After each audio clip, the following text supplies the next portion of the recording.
This past May, I had the opportunity to go on a missions trip to Nuevo Paraíso, Honduras, where I learned an abundant amount about the Honduran culture and the people who comprise it. Poverty plagues the vast majority of the country. In fact, it is the second poorest country in this hemisphere, with 70% of the population living in conditions of extreme poverty.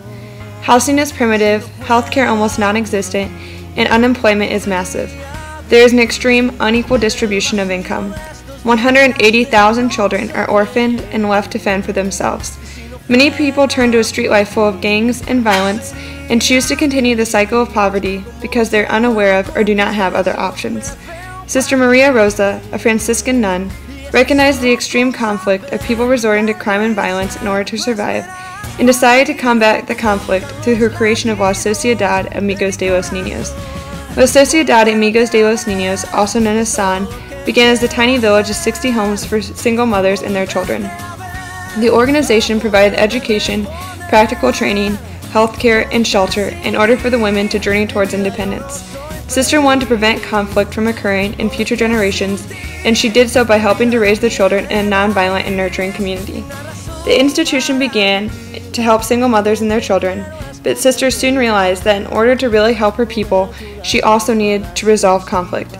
SAN has transformed from a village into an organization whose aim is to give abandoned and abused Honduran children a loving home, an education, and prospects for future employment, creating a future not only for them, but for the country.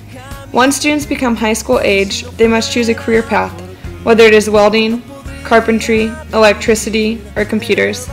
Giving children the tools they need to be self-sufficient adults allows them to lead lives full of conflict resolution and free of violence.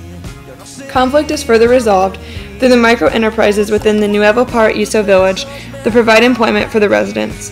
Plantain, chips, and bricks are made and sold on the premises. Nuevo Paraíso also provides a medical clinic with ambulatory services for the surrounding areas. In addition, SAN has housing, a laundry service, and food for missionary groups that travel to the area to help the orphanage. Creating such job opportunities and services for the adults who are part of SAN further resolves conflict because it teaches them that conflict resolution is more powerful than violence or poverty.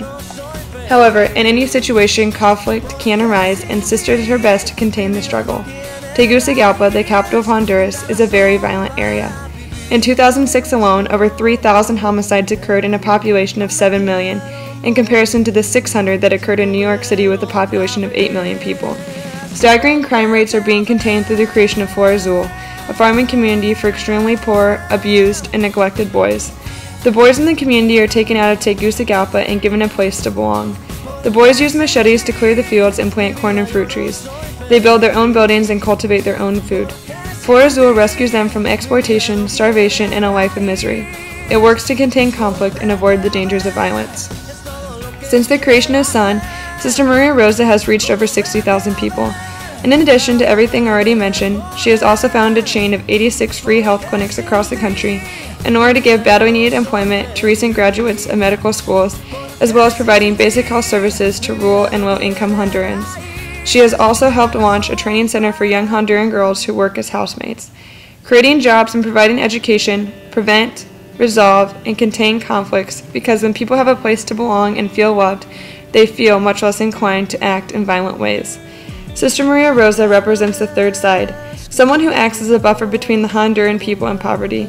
She works to maintain the third side motto of contain if necessary, resolve if possible, best of all prevent. She serves as a provider by constantly supplying resources to those in need. She is a teacher because she gives people the skills to handle conflict on their own. She is a bridge builder because she encourages open dialogue between people of all different backgrounds. She reminds all who visit SAN that no one cares about the latest fashions, fast cars, computers, or trendy gadgets. No one is defined by color. Rather, you learn to value your heart over your ego, you embrace silence, and you discover the meaning of conflict transformation.